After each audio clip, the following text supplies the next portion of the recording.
Welcome to today's talk. We're going to talk today about beers, bevies and brewing, and we're going to look at beer versus wine versus gin, which is the best historic drink. I'm going to take each drink in historic order in terms of when it came to this country. So starting with beer, then wine, and then gin being the newcomer. As I say, each one in turn, and I'm going to put forward the arguments why that drink is the best historic drink.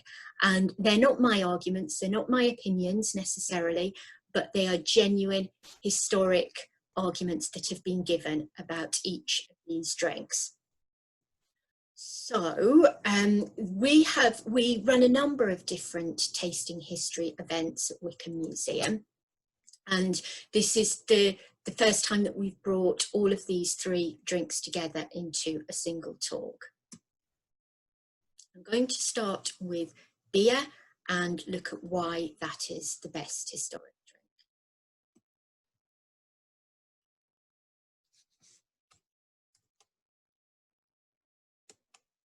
So, is beer or ale the best historic drink?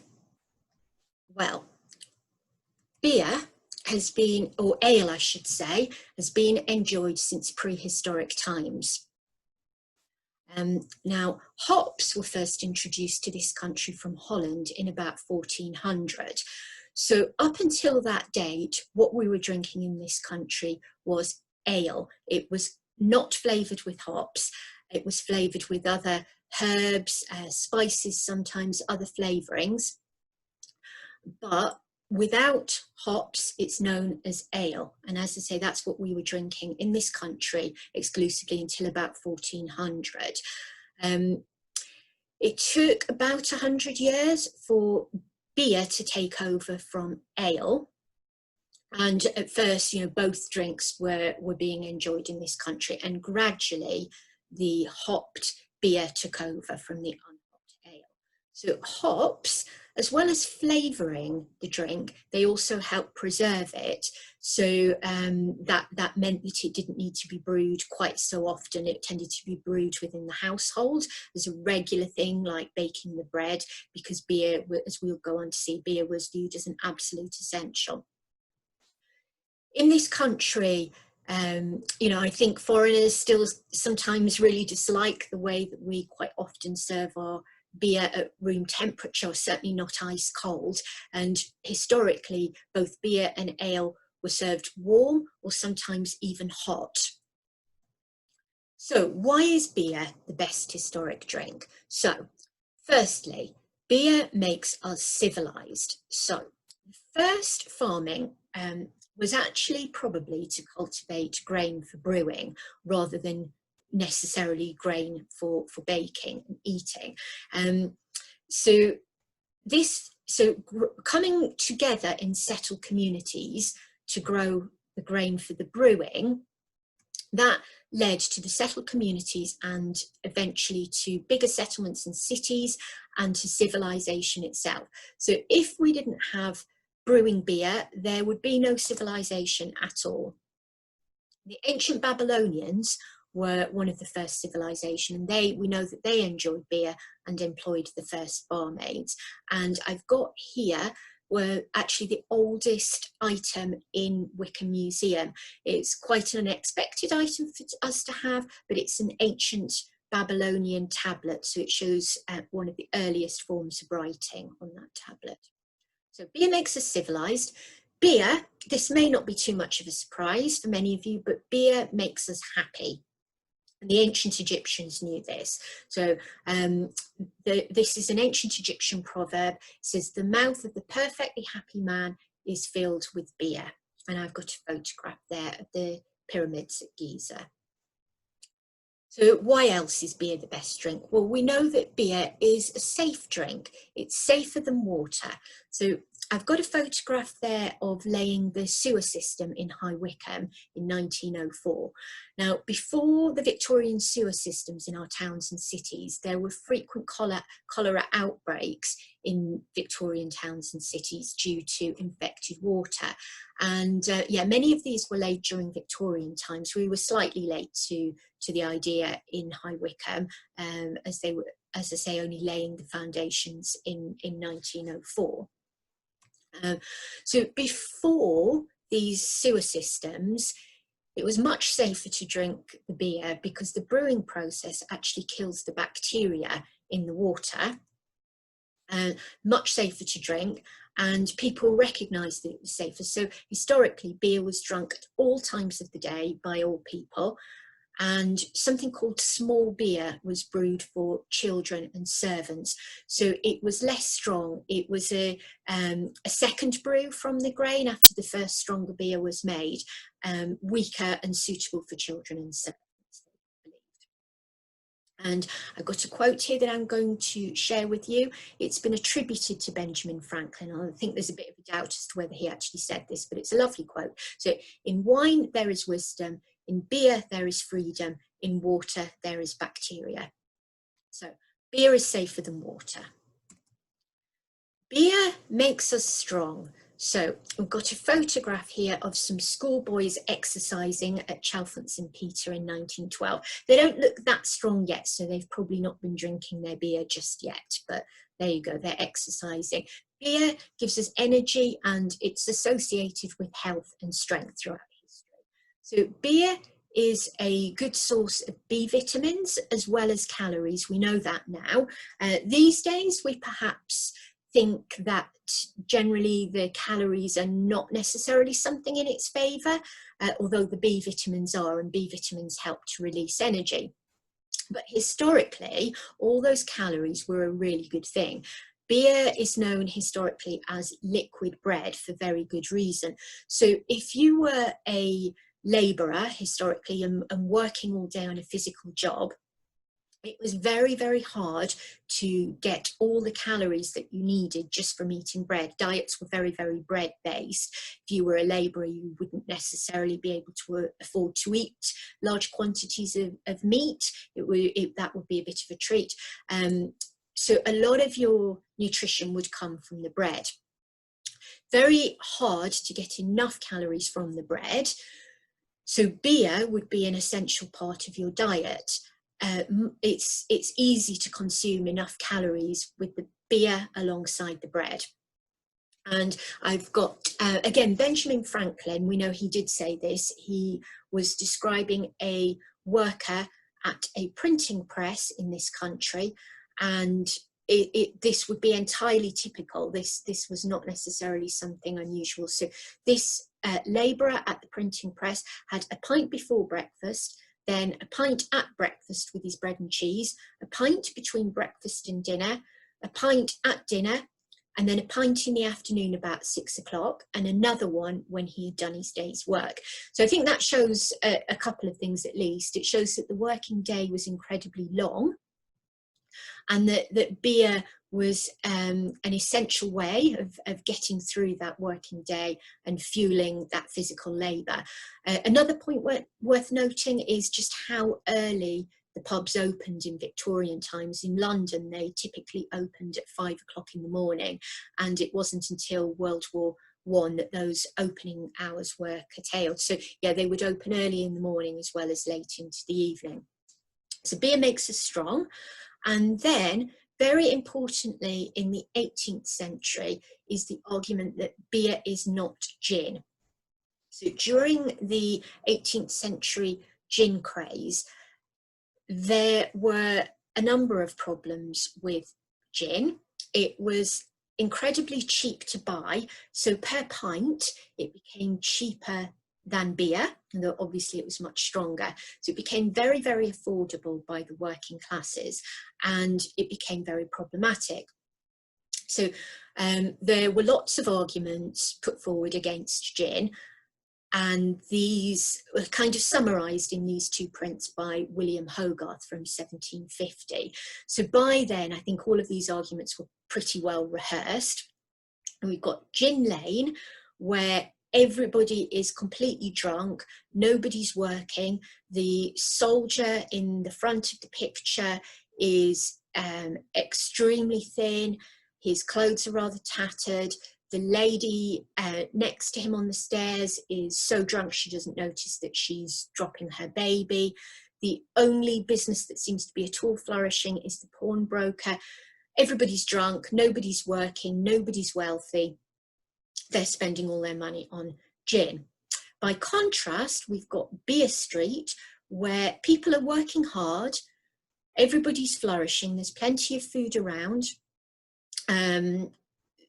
people look plump, well fed, well cared for, and the beer is a reward for a day's hard work. So basically the message behind these prints, these engravings, is that the working classes drinking gin will just lead them to a sorry end, whereas beer is what enables people to thrive, to stay healthy, to make them strong. And it was really important, made them strong to sign up for the military, fight for the country, and to keep the wheels of industry turning, because they needed to work in order to keep the wealthy classes wealthy. So, sort of all kinds of reasons behind these prints, really, as to why gin is bad and beer is good. So really importantly, beer is not gin, and that's why it's a good thing, especially for the working classes.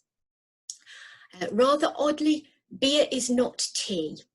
That was also an important historic argument. So I've got a quote from William Cobbett here.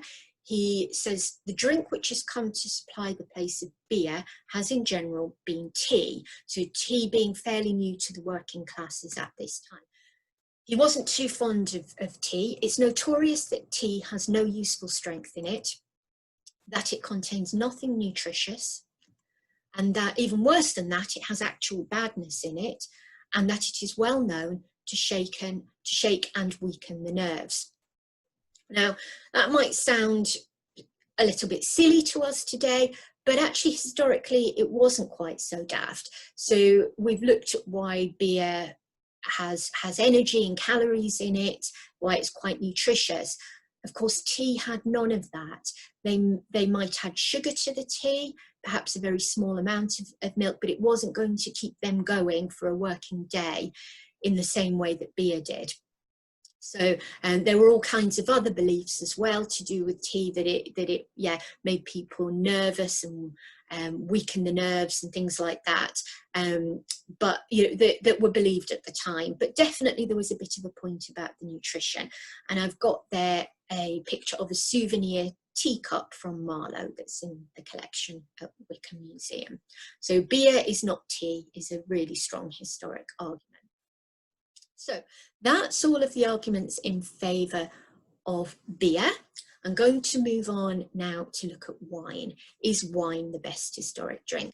So wine was first brought to this country before the Roman invasion, actually. We often imagined that the Romans brought it with them when they invaded, and they did, but actually they would trade with the people who were here before them, with the Celts, and so wine was not unknown in this country in relatively small quantities prior to the Roman invasion.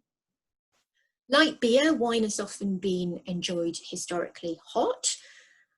Bottling wines is a relatively recent thing, so with wines being stored in the casks and the transport and so on, that did have a bit of an impact on the quality of the wines. And of course, it's very obvious points, but grapes are not native to this country. So that has had a massive impact on the availability of wines. So beers are brewed from native grains and are readily available, fairly cheap, fairly plentiful, but not grapes. Grapes had to be, either grown in this country very rarely, or at least traded, so it added to the expense and the difficulties of getting wine here. So okay, we've looked at how civilized beer is, and that there would be no civilization at all without beer. However, there is an argument that says that wine is even more civilized than beer. So the Romans thought that the wine drinking area of the Mediterranean was civilized and that all other people were barbarians. The Emperor Julian in 361 AD said that the god of wine smells like nectar, but the god of beer smells like billy goat. So when the Romans came to this country, they were deeply unimpressed with our beer, and of course thought that their wine was far more civilized. So wine makes us wise. So we've already seen that quote attributed to Benjamin Franklin that says, "In wine there is wisdom." Aristophanes, the ancient Greek playwright, wrote that, bring me a beaker of wine so that I may wet my mind and say something clever. And I'm sure we all feel after a beaker of wine that whatever we say is going to be extremely clever. Whether it actually is up for argument, but Aristophanes certainly thought it was. And Louis Pasteur said that a bottle of wine contains more philosophy than all the books in the world. So wine makes us wise. Now, the English aristocracy have always liked wine a lot, and wine has been very much associated with the aristocracy and wealthier people throughout history, because it's not historically, and not until incredibly recent times, has wine been an affordable drink. Now, as a museum that specialises in furniture at Wycombe Museum, I would love to obtain a pair of these wine crutches for the collection. So they're not the kind of crutches that you walk around with, but they're more like a piece of furniture for at the table.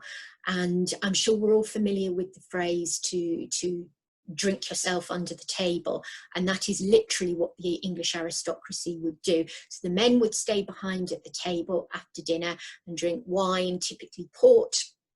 In the 18th century, the ladies would leave the table, go to the drawing room, have chat, civilised drink of tea, but the men would quite often literally drink themselves under the table.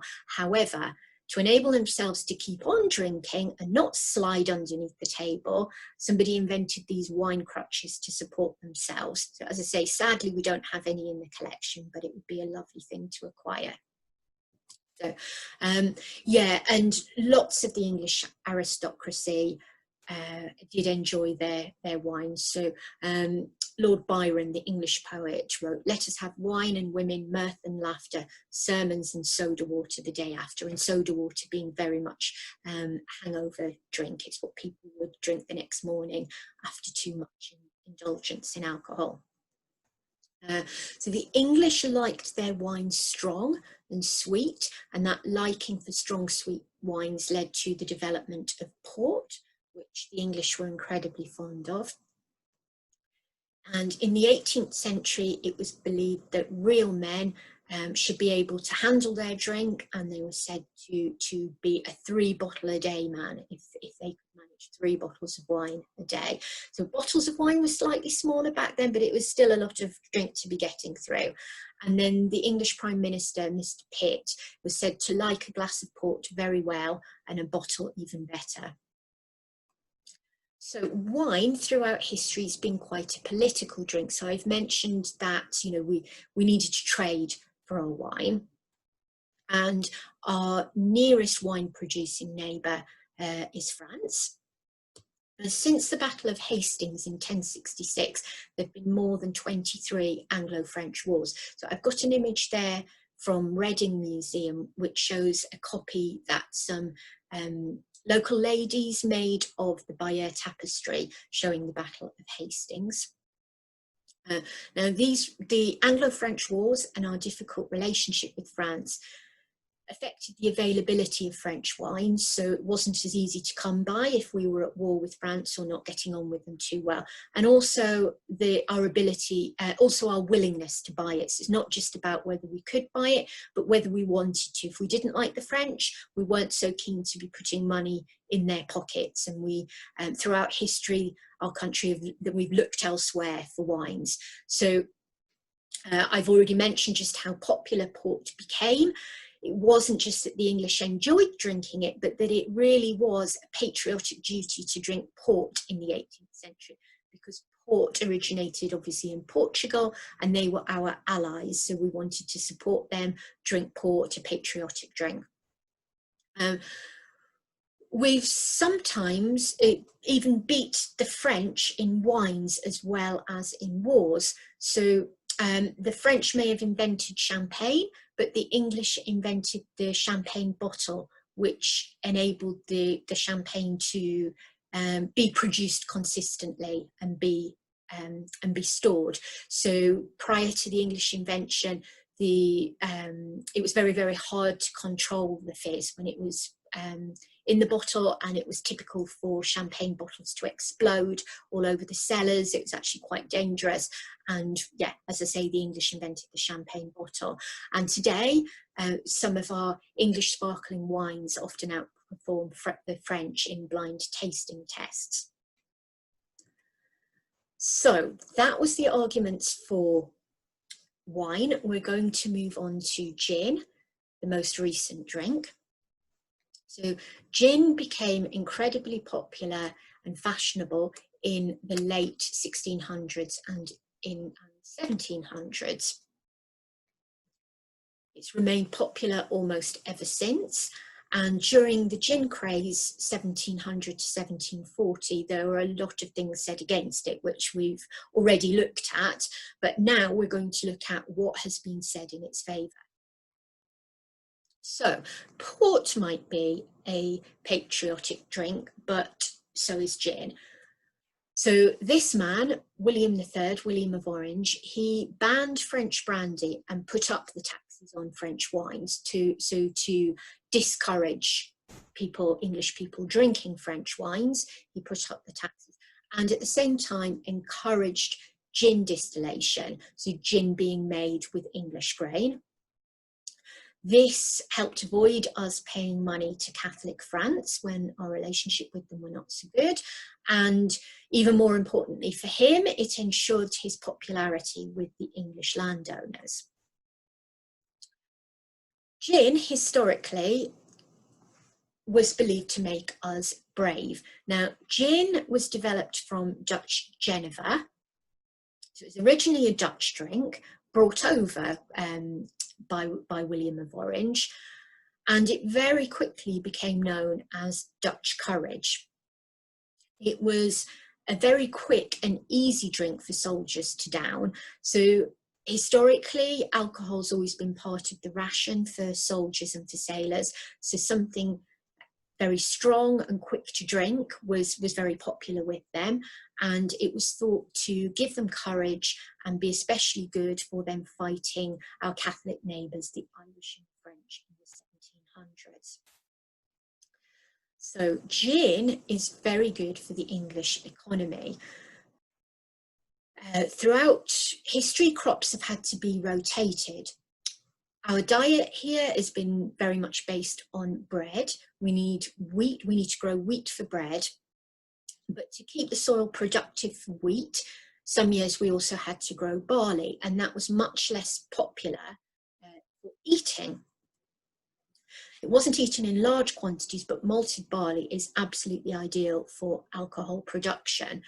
And the gin craze increased the wealth of the landowners. So by growing more barley, they could grow more wheat, but they could also sell more of the barley, which was particularly important. So yes, it was money for the farmers, the tenant farmers, but more importantly, as far as the king was concerned and the ruling classes, it meant that the landowners gained much more money in rent, and it kept them on side with the king. So gin being good for the economy, but I don't know whether you would be aware, gin historically is also believed to make us beautiful. So I've got here a sample advert from the Liquor Book, which was published in 1901. And in this sample advert, it says, "Give our Old Tom gin a thorough trial and you will notice a remarkable improvement in your appearance." We've got a before and after picture there. On the left, the lady's looking a little bit thin and tired, perhaps a bit haggard. but she drinks the Old Tom gin and it's better than any facelift. She's young and beautiful again. And it says that that Old Tom gin is the best of medicines for women and much safer and more wholesome than many of the so-called remedies. Our gin is unsurpassed for its purity and fully guaranteed by us. So gin makes us beautiful, and in fact in the late 1600s, when it first came to this country, it was sold as a medicine to wealthy ladies, and it's also been sold as an aphrodisiac. It was believed in the 1690s and the 1700s that it was an aphrodisiac. Gin is also believed to be a healthy drink. So we've seen that tea drinking was thought to be bad for the health. And in the 1700s, it was believed that drinking gin would offset the evil effects of tea. And in 1901, that same liquor book, those sample adverts, it says that any physician will tell you that Holland gin is one of the best tonics known to medical science. This is before any claims in adverts had to be legally provable, obviously. And the same book says that habitual gin drinkers are uniformly robust, hardy and healthy people. When you feel in need of a tonic, try it in place of drugs. And then of course, gin is good with tonic to fight malaria. So the quinine in the tonic water is what fights the malaria. It's very bitter tasting, but when it's put into tonic and drunk with gin, it takes the edge off that bitterness and makes it much more palatable. So in that sense, gin with the tonic really is a healthy drink. So we have looked at beer, wine and gin. And just to recap, beer was believed to make us civilized, happy, healthy, strong and fit for hard work. Wine was believed to make us even more civilized, wise, aristocratic. It's good for beating the French at their own game. And gin, again, a patriotic drink, brave, makes us brave. It's good for the economy. It makes us beautiful and healthy as well. So I hope you've enjoyed listening to that talk. Thank you very much for listening.